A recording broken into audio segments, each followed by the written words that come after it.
I've been closely monitoring Morara Kebaso on his development since he started almost 1.5 months ago up to now where he is right now.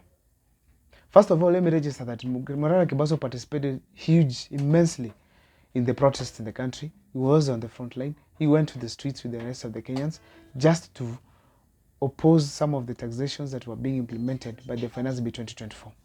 Therefore, Morara Kebaso has not been outside. It's only that after the protest, it's when he came out. Morara Kebaso is 28 years old. He's a married man. He is a very ambitious gentleman. He has been a leader in high school, in universities, and therefore he has some good experience on what it means to be in politics. I've been closely monitoring his moves, listening to what he says, and actually there are a few things I'm able to observe here. I'll now point out on the strengths of Morara Kebaso, and then point out a few mistakes that he needs to check on. But before I do so, if this is the first time you're watching our videos, please make sure that you subscribe, like, and comment, because that is the best support you can always give this channel. How did Morara Kebaso start? Apart from participating in the protest in the country, Morara Kebaso, first of all, actually after the protest, he went on top of the car to imitate William Ruto on how he's giving project promises. Kutenga, tutatenda, tutafanya, nimeleta, mama mboga, boda boda, all those terms that William Ruto is always using in campaigns and in public platforms. He imitated him, and most Kenyans started reposting his content on social media here and there, on X, TikTok, YouTube. So Morara Kebaso was all over. Morara Kebaso, the next step that he did, it was to even write speeches of William Ruto on the alternative way he could have spoken to the people of Kenya during and after the protest. But instead, nobody listened.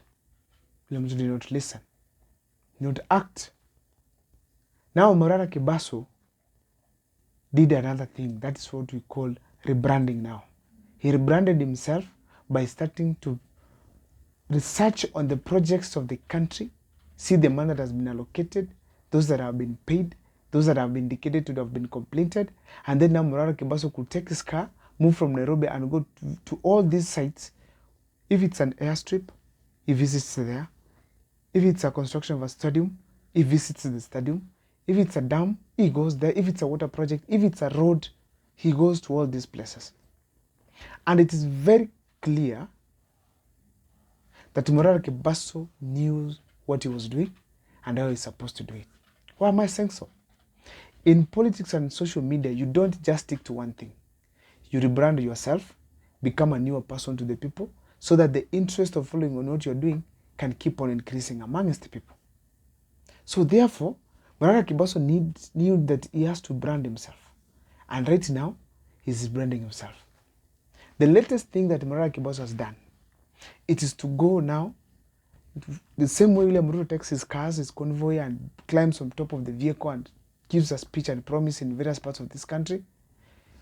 Ruto goes to this place. After leaving, Morara Kebaso is there. I saw him in Homa Bay. I think he has gone to Kisumu as well. And he's giving the same projects, he's giving opinions on the same project William Ruto is launching, and countering the message that William Ruto is giving the people of those regions that he's gone to. Which means he's still rebranding himself. He started from imitating. Now he came to visiting the sites and exposing fake projects and scandals. Now he has gone on top of the car, just like William Ruto, to counter what he's doing. That is an example, and it's just on the way, because he's going to do more and more on rebranding. If you feel Morara Kebaso has a certain strength, and I've not mentioned, kindly let me see it on the comment section. However, there are a few weaknesses that I feel that Morara Kebaso must be keen on. We have to accept one of the things that Kasmuel Makore did. It is to be so much on the media for questioning. And they will ask a few questions by few media stations anchors, news anchors, our interviewers, and they seem to be clueless. These questions degraded them, destroyed them. The respect they had gained from the protest went down significantly. Now Morara Kebaso is out. Every media station is calling him. Morara, come. Morara Kebaso, he has to learn one simple thing. He has to ensure that the Jeff Koinange show that he had, that was the climax of all. Right now, let him go back to the grassroots and do his campaigns that he's supposed to do. Morara Kebaso wants to be the president of this country.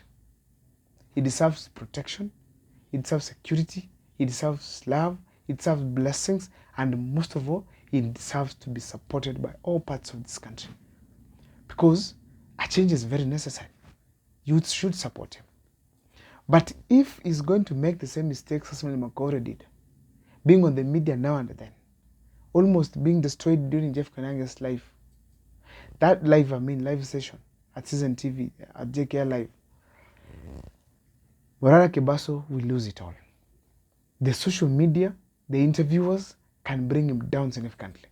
The moment he's brought to these small medias, where we interact frequently, people will get used to him. Morara Kebaso, he has to ensure that he has maintained his name up there. However, Morara Kebaso also has a weakness. I strongly feel he has jumped to a certain point. There's a step he has left that will either come back for it if it is not well planned. That is the story of being common. And also, another most important thing, Morara Kebaso not considering the role of the media in what he's doing. Rarely does he speak things and then they go viral, unless he's being interviewed. Particularly on major media stations. This is a group he could have taken first before he goes for this top of the car politics. That on top of the car politics is well done by the local politicians, well orchestrated by the local politicians, well funded by the local politicians, and well structured on how to counter opponents like Morara. So that he has taken them to a platform where they play best. But if he maintains the privacy that he has been having, probably will go far and even fight for this presidency and become very popular in Kenya. It is therefore my humble plea to him to consider the aspect of not forgetting the media stations behind. If he goes with them, probably Morara Kebaso will be a different person. One thing I want to say is this. He must have advisors who at least understand the political terrain of this country. They could be younger or older, but he needs to be advised. Because if he allows other people to come on with ill motives, Morara will be messed up. And the same way people are saying has been funded by Matiang'i or some other people, it will even be given a higher voice, and people will start seeing Morara from a different perspective. I feel he's doing the best thing that should be done in this country, but he needs to plan himself well to keep safety, to keep herself safety. Keep himself safe, to ensure safety for himself, and at least to ensure that he has achieved the purpose that he's intending of uniting Kenya and exposing our leaders the way they are poorly performing and very corrupt. That's my video there and there. If this is the first time you're watching my videos, please make sure to subscribe, like, and comment, because that's the best support you can always give this channel. My name is Abel Mugwa. See you next time for more videos.